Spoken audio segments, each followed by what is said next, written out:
It was a valiant effort, but at the end of the day, Patrick Mahomes and the Kansas City Chiefs were too much for the Titans. 20-17, the final tonight in Arrowhead Stadium. A gut punch of a loss, but about as tough of an effort as you could have asked for the Tennessee Titans tonight in Kansas City. Alongside former Titan Kevin Dyson, I'm Will Boling. This is Titans Talk Back, presented by League Company. Taking your phone calls at 615-737-1045. And Dr. Dyson, that was a wild one. And boy, they almost did it. Well, I'll say this, man. I'm not really one for the moral victory chants. I just don't believe in it. I think especially in professional sports, you prepare to compete and win every chance you get, every opportunity you get. However, I do believe in building upon positive stuff that happens in a game or plays or things of that nature. And there's a lot of things to build upon. Now, there's some negatives, and I'm sure we get into that. But take the positive out of this. You forced Mahomes to throw 68 times today to get 400 and some odd yards. He earned every bit of those yardage today. The running game was non-existent, really, other than Mahomes, who created problems with his legs to extend drives, which was, to me, the difference in this football game was his ability to extend drives. The quarterback play still has some issues, obviously, from the throwing perspective, but he wasn't necessarily the reason why you didn't win this game. I think everybody looking at this game, the matchup, the team coming off the bye, meaning the Chiefs, the Titans going to a hostile environment, night game, primetime, what was the expectation? I don't know if anybody expected to go toe-to-toe, two different styles, two different philosophies, going to overtime to lose by a field goal. I don't know if anybody thought that, but that's what came out of it. Again, I don't believe in moral victories, but when you want to see how you are potentially, chips against you, a rookie quarterback, your quarterback down, struggling passing game, everybody in the building knows you're going to run the football, the best player on the field or maybe in the National Football League right now, Patrick Mahomes, has to throw 68 times to beat you, and you're right there taking them toe-to-toe to overtime with a chance to win a football game. Titans fans should feel very good because you're still a team trying to figure out where you're at right now. Yeah, your running back's starting to get hot. He had his fifth straight running, 100-yard running game. Your defense seems to find an identity, found a pass rush, if you will, without having their number one sack guy for the last few years in Harold Landry. All that stuff being said, you're right there. So you take that one terrible game of Buffalo, whatever that was, that anomaly, take that outside. This is a good, resilient football team that's going to find ways to be competitive and win football games, and they're very well coached. So that's the positive side of all that. The negative side of that is got to find a way to throw the football. You got to find a way to get some completions. 5 for 16, again, for 80 yards, excuse me. And how many of that came on that one catch and run, broken tackles? 48. Right. So, I mean, again, rookie or not, you got to be able to manufacture some plays, some passing plays for him to get some confidence, get the ball in people's hands. At the end of the game, I don't blame him. There's only a 3-receiver route, and they rushed 4. They dropped 7, 8 guys, kind of had another one watching him. So you can't really blame him. Nobody to throw to. So he was trying to extend the drive best he could. Nowhere to go with the football. So, again, if of course we're here to nitpick, that's what we do. That's the negative side of everything. But the positive side is, again, no moral victories out here. There's a lot to build on going forward, even if the rookie has to go to another game. 615-737-1045 is the phone number tonight on Titans Talk Back. We go till around midnight tonight. We're going to get to as many of you as we possibly can. We're going to cut off taking more calls around midnight and kind of go from there for whoever has already called in. So just so you guys know what we're doing here this evening, an abridged version of the show with the game going late with overtime tonight. 615-737-1045. We got a little bit of time for you to get some calls in, but not a ton. So if you're going to do so, we invite you to go ahead and call in now. And we will begin with Eric in Nashville on the phone lines tonight. What's going on, Eric? Hey, shout out to my good buddy Justin Kelly from Edgewood Church. He's up and listening. I said would be, so just shout out to you. Guys, what can you say? First of all, I want to say in overtime, always call heads. Don't call tails, guys. 90% of the time, they call tails, it winds up heads. Whether or not that made a difference, I don't know, but just do that for me, please. But game plan, you got to give credit, and I give credit to Vrabel, to Todd Downer. I know he's gotten a lot of criticism for the game plan tonight. Shane Bourne, especially on defense. Just tremendous effort, guys. Unfortunately, defense ran out of gas, and I certainly don't blame them. They played hard, had 4 sacks, played their hearts out. It's just frustrating to see that, guys, on offenses. But it is what it is when you don't have any wide receiving deep threats. They didn't catch a single pass tonight, and Malik Willis had to do what he had to do, and unfortunately, his inexperience just caught up with him. Yep. But on the Patrick Mahomes plays, guys, I don't know if it would have made any difference, but, of course, Bud Dupree was out with his hip injury, and it would have been interesting. Had he been in there, would have been able to be helpful, would have changed some things different on defense to where they could have stopped some of that stuff. We'll never know, but certainly him going down didn't help, guys. But overall, I'm still proud of this team. Go Titans. Hopefully Ryan Tannehill will be back next week, and we'll see what happens. Y'all take care and have a great evening. Thank you, Eric. Yeah, I can't deny any of that. I think that's a very insightful call, man. There, like I said, there's stuff to build on for sure from this game. I think even from the quarterback's perspective, I think you look at this film and you coach him through some things. He's still a ways away, as we've seen. 5 for 15 this week, 6 for 10 last week. They definitely try not to put the game in his hands, but today it dictated that he needed to have a little bit more of that in his hands, especially going into that fourth quarter, needed to maybe make a drive and that last drive in overtime. You had to give him some opportunity, something right there in front of him maybe. I know time was against them, but their defense, they were resilient, man. Again, it took Mahomes almost 70 passes to get that victory from him and only 20 points. That's saying something. Voice of the Titans, Mike Keith, mentioning it on the Titans locker room report that Patrick Mahomes tonight became the first quarterback in NFL history to throw for 400 yards, rush for 60 yards, and have a touchdown. Wow. It took something that has never happened before in this league to beat the Titans defense and the effort that it gave on 91 plays tonight. And a generational quarterback that continues to set new firsts every time he takes the field, specifically in primetime games like this one. 615-737-1045, the number tonight on Titans Talk Back, presented by Lee Company. Lee Company, all you need. Visit them online at leecompany.com. And Joey in Cross Plains is up next. What's up, Joey? Hey, guys. So, first off, Dice, I can't wait to meet you tomorrow, man. I'm really looking forward to that.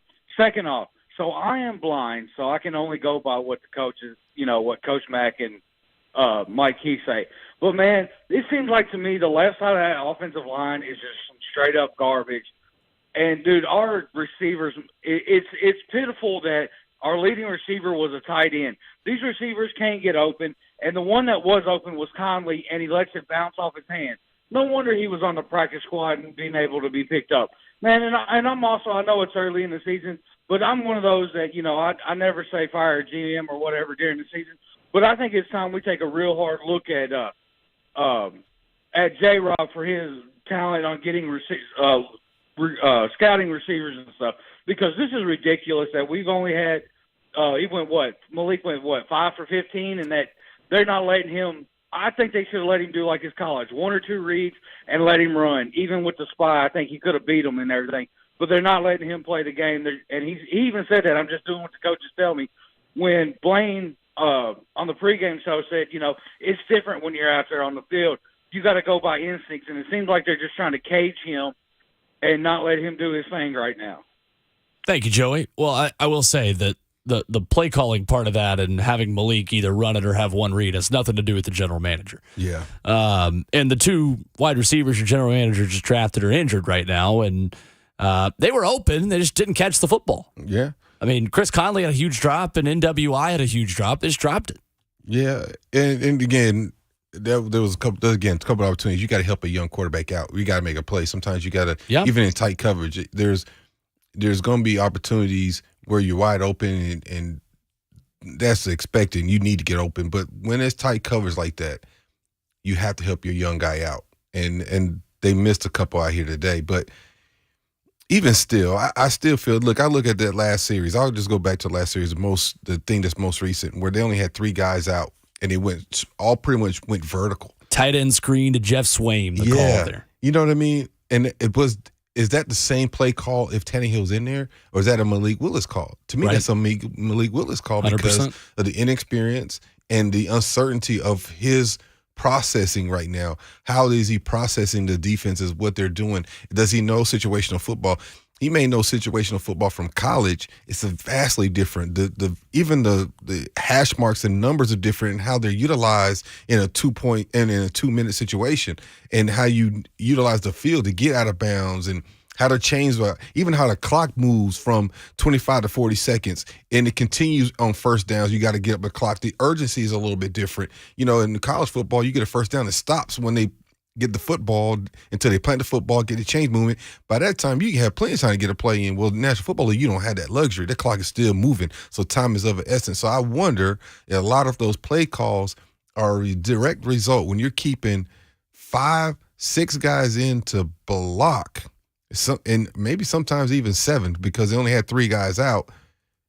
Is that a direct correlation to having an inexperienced quarterback where Kansas City figured that out? They rushed forward, kept him in the pocket, tried to make him force him to throw, and by that time, the lineman can only hold up for so long before something just got to break, and then sure enough, it broke. They got the sack. So, you know, hopefully he gets better. Hope he's learning, and he's got time to learn as long as Tannehill's healthy. But they're going to have to help him evolve a lot faster than what we've seen these first 2 games. 615-737-1045 is the number if you want to jump in tonight. Chad and Mario will lead us off after the break here tonight on Titans Talk Back, presented by Lead Company. Lead Company, all you need. Visit them online at leadcompany.com as the Chiefs beat the Titans 20-17.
Titans Talkback is presented by League Company. League Company, all you need. Visit them online at leaguecompany.com as we take your phone calls at 615-737-1045. Our Kroger Sacks for Cash tonight. The Titans had 4 sacks, adding $400 courtesy of Danico Autry with a pair. Mario Edwards and DeMarcus Walker for the season. Kroger's donation to Second Harvest Food Bank of Middle Tennessee now stands at $3,000. Courtesy of 4 quarterback sacks tonight. Every time the Titans sack the opposing team's quarterback, Kroger donates $100 to Second Harvest Food Bank of Middle Tennessee through its Zero Hunger, Zero Waste plan. Kroger is committed to ending hunger in our communities. Along with Kevin Dyson, I'm Will Boling on the phone lines at 615-737-1045, where Chad in Hendersonville is up next. What's going on, Chad? Hey, fellas. Good stuff out there. Thanks. Hey, this one's a tough one. And for me, it starts with some decisions that were made here. You know, when you look at when NFL made their cuts with quarterbacks, there was veteran quarterbacks available, backup veteran quarterbacks. Nick Mullins was available, who has some experience. The Patriots initially cut their backup quarterback, Brian Hoyer. And you look at the quarterback play in this game, and you know, there's a reason that that we saw Malik go where he went, and he's just not ready to play in the NFL. I mean, come on, he's not an NFL quarterback right now, and whether he gets there, give it a couple years. I have my doubts, but it just isn't there. And the Titans' offensive coordinators at Todd Downing, there at the end of the game, why are you taking the ball out of Derrick Henry's hands? Why do we run Derrick Henry in overtime for 4 yards, and then we're gonna go backwards for 3 consecutive plays with a quarterback who we've seen now that can't throw the football? What are we doing? Why are we not running Derrick Henry there till at least 4th down and see what you got? Because really, at the end of the day, all you need to do is pound Derrick Henry with 4 minutes, and maybe you get in field goal range and you get out of here with a tie. So I just think there's some really bad decisions, starting with offensive coordinator, starting with putting Malik out there is just. You know who's a big winner right now is these Titan fans who have been hard on Tannehill. If I'm a Titan fan, you know who I really want to come back and play is Tannehill, because it's brutal right now, because this is basically a high school quarterback to my eye. Thanks, Chad. Malik Willis had 2 perfect throws on deep balls that were dropped. Mm-hmm. One of which was in the 4th quarter to Nick Westbrook-Akine. If it's caught, we're talking about how Malik Willis just beat Patrick Mahomes in Arrowhead Stadium. I mean, calling Malik Willis a high school quarterback is irresponsible tonight. Yeah. 8 carries for 40 yards, back shoulder throw to Austin Hooper. He played well enough to win you this game. No questions asked. Mm-hmm. Wide receivers had to pick him up. I don't think they did. And I think a screen pass that was called on 3rd down and 7 in the 4th quarter that knocked the Titans out of field goal range, leading 17-9, also really hurt them in this game. Well, you know, I still got Logan out there, too, as a veteran who's been here for a long time. So, but I can understand his frustration. You know, this was a game where I think on the surface level, I think everybody would assume, based on Tannehill not playing, and the way that game started, this was going to be ugly game. It's going to be another Buffalo-type moment on primetime TV. But the resiliency and the perseverance of this team showed up just as it has for Vrabel in his tenure here. He finds ways to go against the odds, as you mentioned last week when we talked about this. He finds ways in games like this to be competitive and win them with the odds stacks against him. He goes out there with a rookie quarterback and takes down the number 1 team in the AFC to an overtime, and with a rookie quarterback who only completed 5 passes. Only had 44 plays. Derrick Henry only touched the ball 17 times. Right. So we can say give Derrick Henry the ball XYZ amount more times. He still only touched it 17 times, and he still had a chance to win this football game. At some point, though, regardless, and this is what to go against what the caller said. At some point, regardless of if it's Tannehill, and in this case Malik Willis, you can't run Derrick Henry into dirt. We saw them do that in the playoff game last year and not utilizing the weapons outside, and it cost them. When the time you needed them, You had no rhythm. Cincinnati had all the momentum. You couldn't get anything going in the passing game because you're reliant on Derrick Henry. At some point, you got to be able to develop a passing game, some kind of rapport in this passing game. I don't care if you go out and get Odell Beckham if he's out there. I don't care. You still got to have some kind of synergy in your passing game to be consistent, to move these chains, to become a bona fide threat, which will continue to open up Derrick Henry. Right now, he's just fortunate. He's one of the best players on the field, and that line is being able to get enough push, enough bites on that he can break tackles and that's it. And get going. Right. At some point, though, you got to believe that's gonna end. You got to have a counter to him, and if you don't, it's going to end up being an ugly season. And you have to protect your quarterback, whoever it is, long enough to throw the ball on vertical routes. Absolutely. Because right now, whether it's Ryan Tannehill or Malik Willis, you're not blocking long enough for any quarterback to go through his progressions. Yep. I mean, look at how bad Tom Brady looked with a bunch of backups at wide receiver because Mike Evans was suspended, Chris Godwin was hurt, and Julio Jones was hurt. Yep. He looked like a 45-year-old quarterback for the first time. And his offensive line is young and inexperienced. Yeah. And Is that guy a high school quarterback? No. Exactly. 100,000 yards passing. Goodness. 615-737-1045. The Titans trust their home stadium to League Company to tackle their HVAC, plumbing, and electrical problems. They can protect your home, too. Your next play, visit LeagueCompany.com. League Company, all you need. We go to Mario in Memphis up next tonight on Titans Talk Back. What's going on, Mario? Fellas, what up, y'all? What up, Dyke? What's going on, man?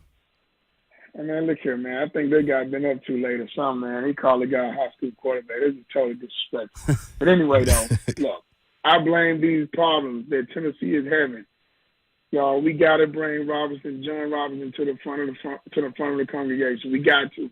Because if you look at it, you could have signed AJ and not signed Harold Landry. You could have kept AJ. You know what I'm saying? You had just gave Bud Dupree a contract. You still got Big Jeff and Audrey. You could have signed AJ. Now, you look at some of these draft picks that he done picked. A lot of these draft picks is not living up to the hype. Look at Wilson. That set the team back who knows how far. That was another first-round draft pick. At the end of the day, like you guys said, you got to get these guys some kind of help out there on the field, man. We have no wide receivers, and all this fall back on John Robinson. You got to quit being cheap and pay these players and get some players here, man, because you're going to run Derrick Henry in the ground. You're going to run Derrick Henry in the ground. He can't carry the ball 30 times a game every week. Mm-mm. Yeah, thanks, Mario. It's a good point. Yeah. That's real. I'll say this. We often talk about the players on the field and because they're the ones that have the lasting memory, right? Then we go to the coaches. Very rarely do we go to the front office staff. That's right. Now, I will say this. When JR got here, man, he did a lot of phenomenal things, and he was getting big bangs for his bucks. It's just we tend to remember the ones to the other side of the equation and that haven't worked out. The most recent, because it's such a glaring, deficient part of the game, is the receiver play or the continuity between quarterback and receivers or the passing game in general. And then you see what AJ is doing over there in Philly. Crazy. So it's not necessarily scheme because he's in a different scheme than what he is, but he's still being highly productive. So it's the player. So he is one of those guys unique because everybody's good in National Football League, but there's guys that are just better than good, right? And he is one of those guys that's just better than good, obviously, because he go in there when they already got a Heisman Trophy wide receiver who's a pretty good football player too, and he took that over. He went over there with wide receiver 1 real quick.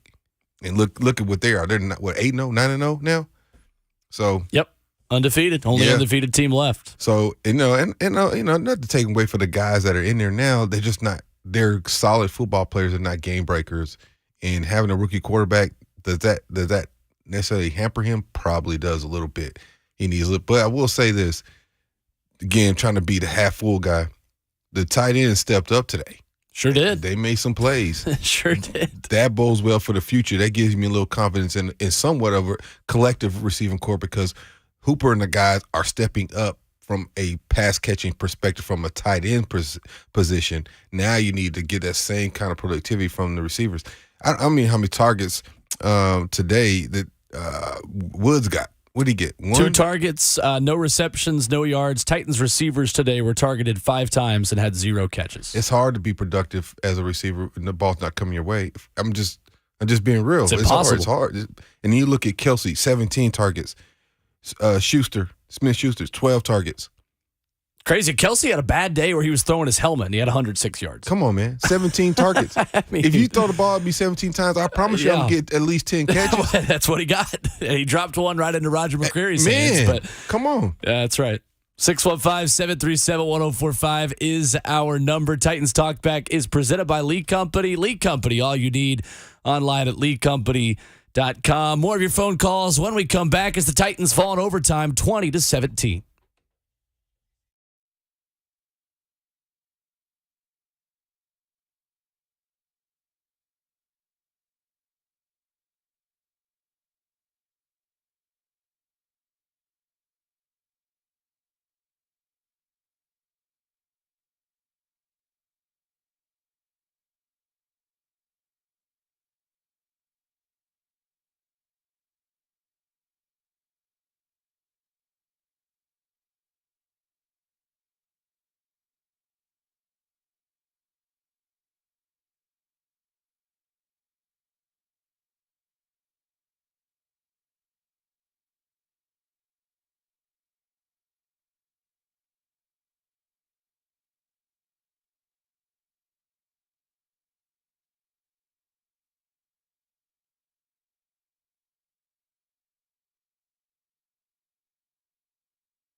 Titans Talk Back is presented by Lee Company. Lee Company, all you need online at leecompany.com.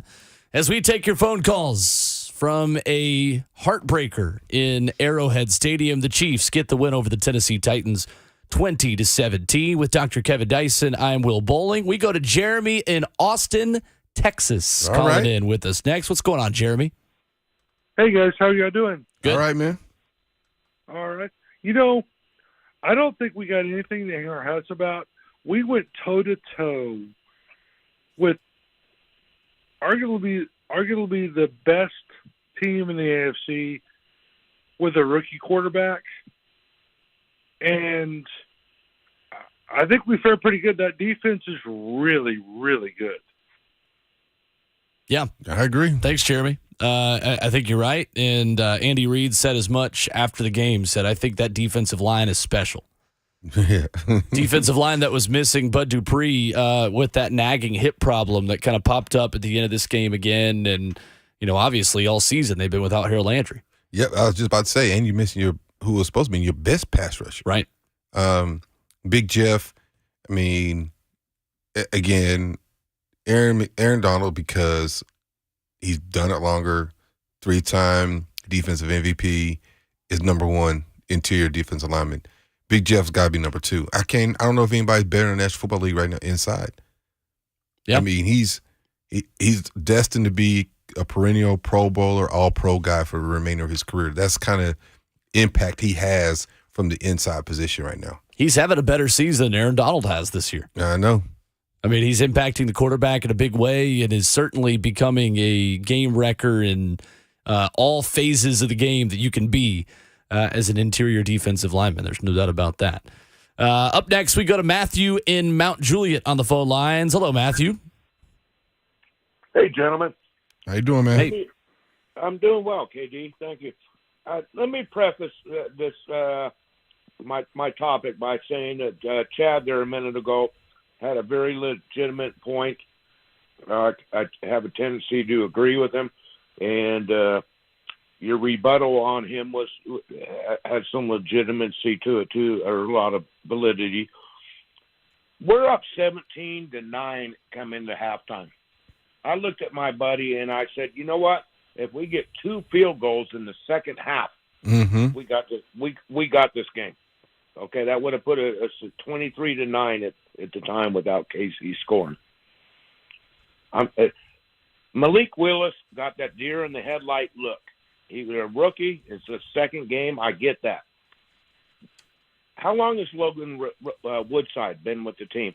I would, if I was the head coach, I would have had a tendency to bring Logan Woodside in because he knows that offense. He's not a rookie. He's been there. He's done that for long enough with our team. We get 6 points in that second half. We win that game. Yeah. Yes or no? Thanks, Matthew. Yeah. You did get 3, so you needed 3 more. And then the one thing is you were up 14-9 at half, not 17-9. You made a Randy Bullock 44-yard field goal with 10 minutes left in the third after Roger McCreary's first career interception on the deflection. I don't think Logan Woodside would have done any better than Malik Willis today because Logan Woodside is not giving you 5 yards per carry, eight carries for 40. The reason why Derrick Henry is able to be as successful as he was tonight at 6.8 yards per carry was a lot of because you had to account for Malik Willis in the run game, in my opinion. In the option game and the zone read, something that was new for this Titans offense, I think worked. I think they shouldn't have got away from it. And I think, you're talking about the deer in the headlights look in the second half. He delivered a perfect deep ball to Nick Westbrook-Akine on the 10-yard line in the second half when you were up by 8 points. And then you're talking about you're inside the 10, you're probably getting a touchdown. Yeah. And the play wasn't made. It is what it is. It's not putting it on one player. There's a lot of reasons why the Titans lost tonight. But a deer in the headlights look still provided you a perfect deep ball onto about the 5-yard line that would have set you up for a score to win this football game. Well, I think what the caller is suggesting, though, is that is Logan Woodside with his experience a better option in that, especially in that last moment for a game-winning 2-minute drive based on experience, knowledge of the game, and I'm saying knowledge of the pro game. Sure. And I think that's what he's alluding to. I'm with you. I don't think there was deer in the headlights. I still think the playmaker came out in Malik Willis. I do think there was a lack of confidence in the play calling based on the protection schemes alone. You only send 3 receivers out and you got to go get a field goal. That to me reeks of I'm unsure of his processing or his ability as a pass catcher. And so to his point, I thought the same thing. Like, might we see Logan right here to go down and get a field goal based on the experience? Maybe not the ability, just on the experience piece, and knowing he's been in situations similar to this already in the National Football League. Malik is only in his second game and it's a hostile environment. Now, I'm gonna go back to your point. He was in one of the toughest places to play a football game, especially in the National Football League. Looking at LSU the other day against Alabama and looking at with Georgia and Tennessee game, college football, there's some pretty rough places to go. Tennessee being one of them as well.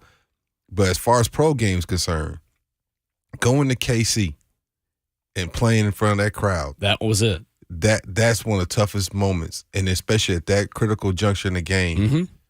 And he threw a couple dimes that people don't even talk about because they weren't completed. Right. But he threw it right in the chest, right over the DB's head, and they didn't make those plays. Right. That's not giving him a pass on some of the other stuff, and that's not saying that the receivers are terrible.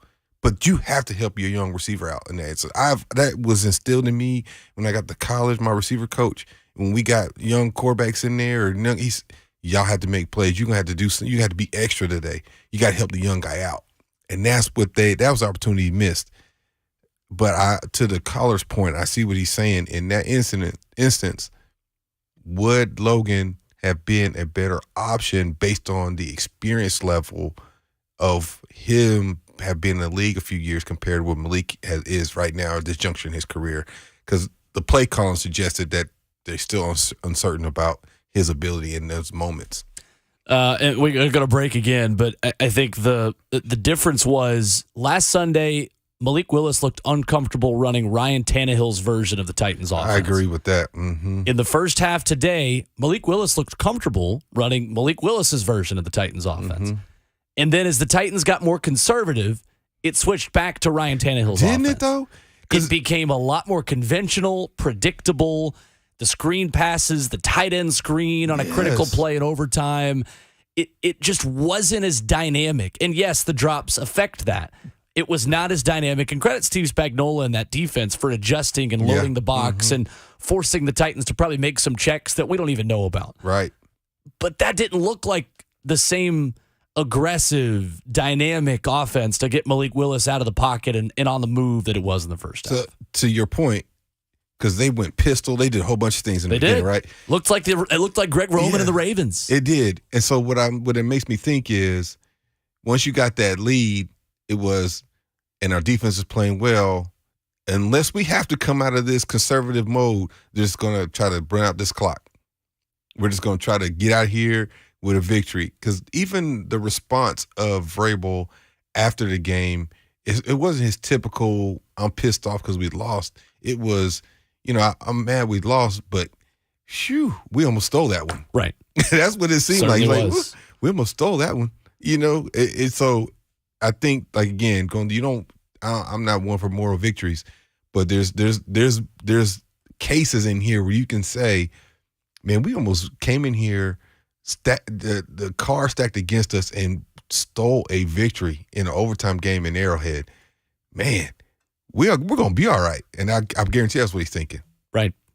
615-737-1045. The number. Titans Talk Back is presented by League Company. Facility managers need a reliable partner for their HVAC, plumbing, and electrical needs.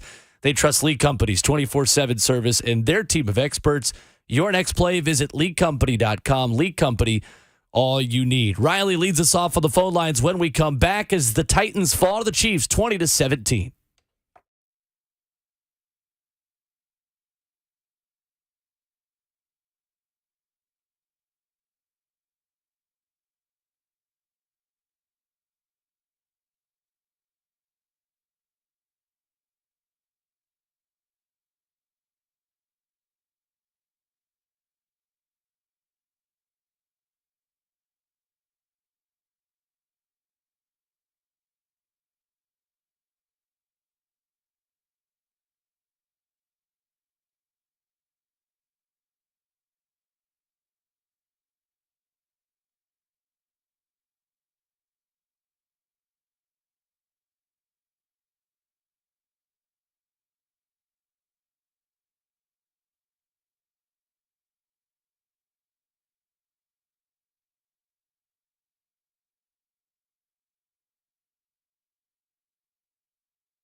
Titans Talk Back is presented by League Company. League Company, all you need online at leaguecompany.com as we continue to take your calls from an overtime heartbreaker for the Titans in Arrowhead. 20-17, the Kansas City Chiefs get the win tonight as Malik Willis makes his second start in a Tennessee Titans uniform. Riley in San Diego is up next with us. What's going on, Riley? Good now morning, fellas. How are you guys doing? We're good. So I'm going to get a lot of hate for this probably, but it's Malik's second start. And, to me, Malik actually did beat Patrick Mahomes. Well, you said it yourself. We would be talking about something completely different. In my eyes, Malik did beat Patrick Mahomes tonight.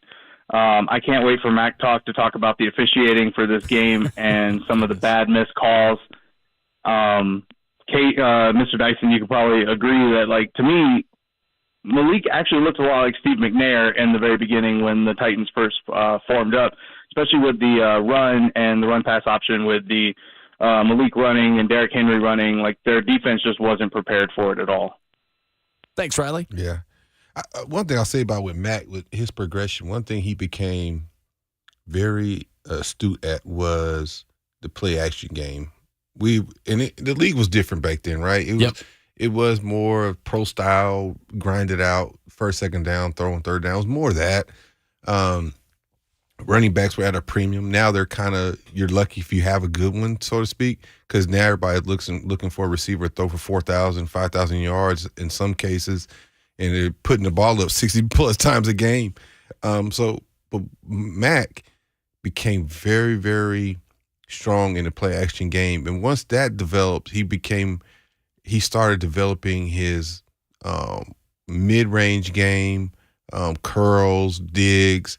He always had the deep ball. He had a very nice touch. He always had a pretty deep ball. Yeah. But once he started figuring out the middle game, that's when he became the MVP guy that everybody knew and loved. He had all that same qualities, the toughness, all the resiliency, all that kind of stuff. He had that coming into the league. He just had to develop some certain skills, and when he did that, that's when his game elevated. For me, Malik still has to develop a more of a passer than Mac. Mac came in, he was known for passing. He was Air McNair. So he already had that in him. He had to learn the pro game, that way it could fit with his skill set, and having a guy like Eddie help with that, right? Malik is coming in. He's coming from a spread style. He's on the center more than he ever has been. Reading defenses, complexities, where in a lot of spread styles is dictated. You're on this side of the field, you're going this guy or this guy. So there's a lot of things he's got to learn compared to where Mac was. Athletically, he might be more athletic than Mac, although Mac's pretty athletic. Yeah. He may be more athletic than Mac, but Mac was a more pro-ready quarterback than Malik is.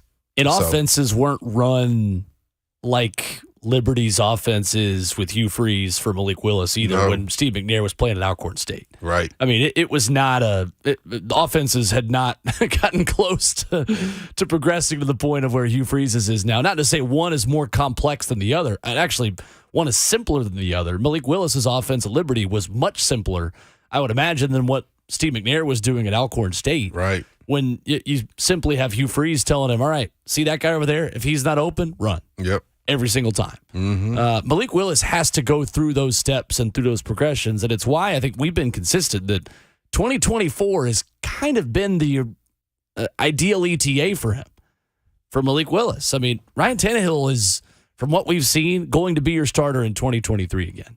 You know, I know you had an out going into next year if you wanted it. I don't think the Titans want it. I think Malik Willis, if he plays like he did in the second quarter, there's some really good things there you can work with. Yeah. It's going to take time for those progressions to come through. And like you mentioned, that middle and short game that he just doesn't have right now. Yeah, he does.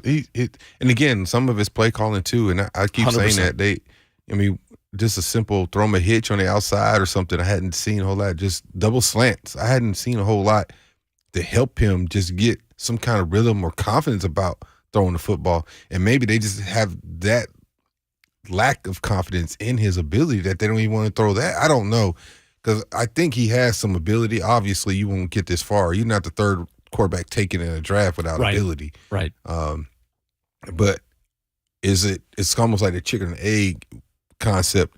Which is it? Is it his inability or lack of experience? I don't know as far as why the Titans hadn't let him go. But again, you don't want your quarterback to be the cause of losing games. So that's part of it too, especially when you have a safety net like Derrick Henry in the backfield. But at the same time, you got to be able to develop something to help him develop, him become a better professional quarterback.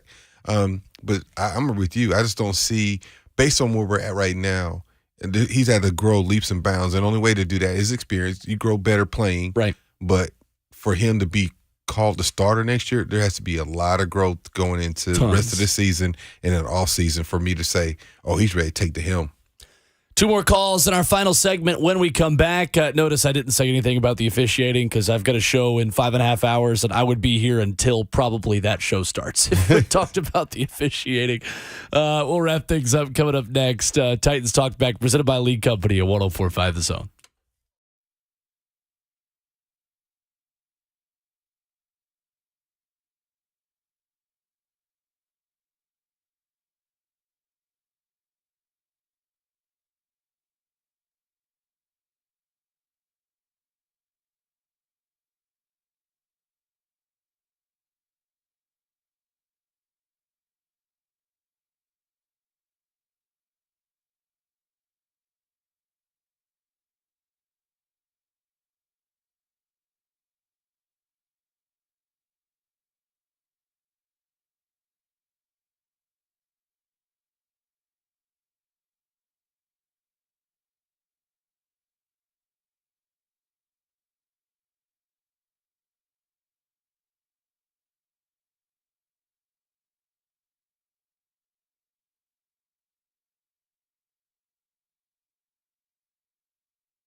One final segment on an abridged version of Titans Talk Back, presented by League Company tonight, as we wrap up a 20-17 overtime win for the Kansas City Chiefs over the Tennessee Titans. With Kevin Dyson, I am Will Boling. Brett Batchelor making the show happen for us tonight as we go to Slappy in Franklin. Up next, what's going on, Slappy? What's up, Will? What's going on? President Dyson. Hey, always a Grassland General. Always a Grassland General. There we go. I appreciate it. Hey, you need an own segment that talks about offensive players and what they do and how they handle with offensive coordinators, what they have to offer, because I'd love to hear you just speak on an hour just of what you would think and what you would feel as a wide receiver, as what you saw and what you would feel if you had the pads on tonight. But, man, it's crazy that, you know, you hear that guy from Mount Juliet they called 2 callers ago. We're still not past this, that where people 20 years ago wanted to complain about Steve McNair, wanted Neil O'Donnell in there. Now you got to take calls and you've got to answer stuff about Malik. Malik, in my opinion, did nothing wrong tonight. He made some back shoulder throws. He did everything he needed to do. Now, the last thing in OT, it shouldn't have gotten to OT, but it got to OT, and that was on him. That was on the offensive coordinator, in my opinion. And that's why I'm calling in. Because when it comes down to it, you got Todd Downing. How did the season end last year? Mm-hmm.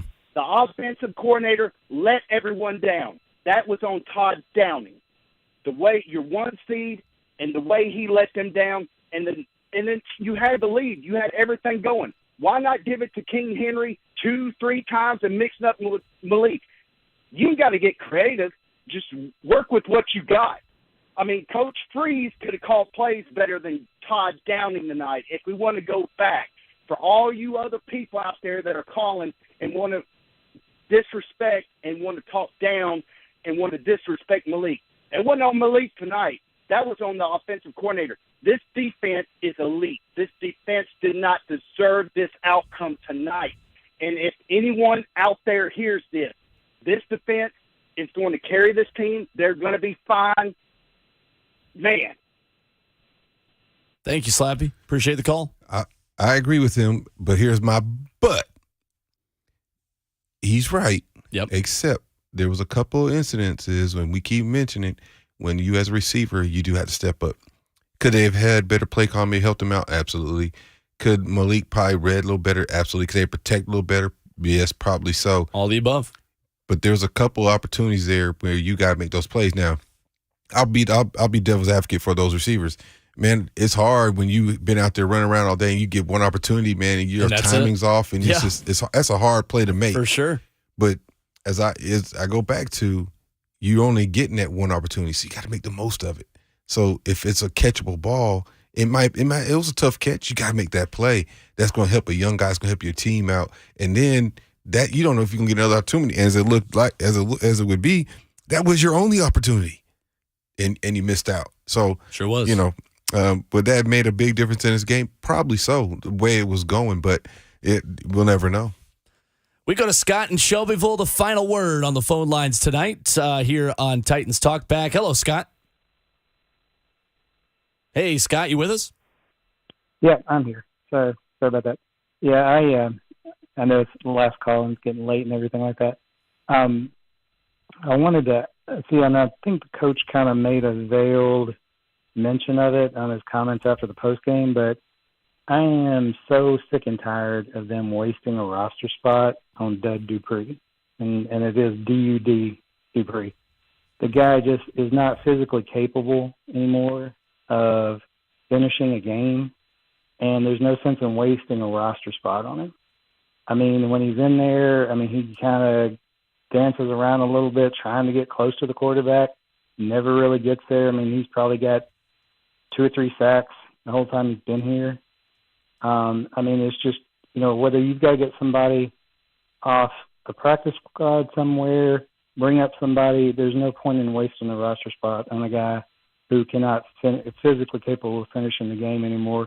Jeffrey Simmons and Sierra Tart, they're out there running, 40 yards down the field, 300-something pounds trying to get him, and Dud Dupree's over here on the sidelines. Oh, my little hip hurt. Well, you know what? Just don't even bother getting out there anymore. If he wants to carry the luggage on the trip, for the team or whatever, but he doesn't need to be on the field. Take that money, whatever you're paying him and all that, and spend it on something else. Trade him for some used kicking tees or a used, half-eaten ham sandwich or something like that. All right. Get him out of here. Thank you, Scott. That's pretty unfair, especially for 12:34 in the morning. But I will say that the reason why you don't trade Bud Dupree for kicking tees, he has 3 sacks, 2 fumble recoveries in 6 games this year, and he was coming off a torn ACL last season. Yeah. Give the guy a break. He has been effective when he has been out there. Been really good. He just he's got that run of bad luck with injuries, man. It gets like that sometimes, and I can attest to it. So right. But he's a good football player, and I still think he has some mileage in his tank. He just hasn't been out there. He's been unhealthy. So that is it for the show today. I should say this morning. And I will talk to you in another 5.5 hours on Ramon, Kayla, and Will. But we look ahead to next week's opponent with the look ahead presented by Eurofix. Let me remind you that Eurofix repairs everything European that you drive and below dealer pricing. ASE certified technicians a local company that has serviced Middle Tennessee for over 2 decades. Visit EurofixOnline.com. Next week, the Titans come back home. They host the Denver Broncos, another team coming off a bye next Sunday. That is at noon at Nissan Stadium. Award-winning Titans countdown beginning at 11 a.m. Dr. Dyson, another late night with you. Thank you, sir. Yes, sir. Enjoyed it, All right. and appreciate you hanging out with us. Titans radio coverage, as always, is produced by Philip Noel and Brad Willis. Studio producer is Joe Hunkapiller. Scoreboard producer is Lucas Panzica. Promotions director, Rich Ferris. Director of sales is Hunter Rice. General manager, Allison Warren. Operations managers are Charlie Cook and Paul Mason. The executive producer of Titans Radio is Rhett Bryan. I'm Will Boling. We will talk to you next Sunday. For Brett Batchelor, for Dr. Kevin Dyson, so long from the Music City.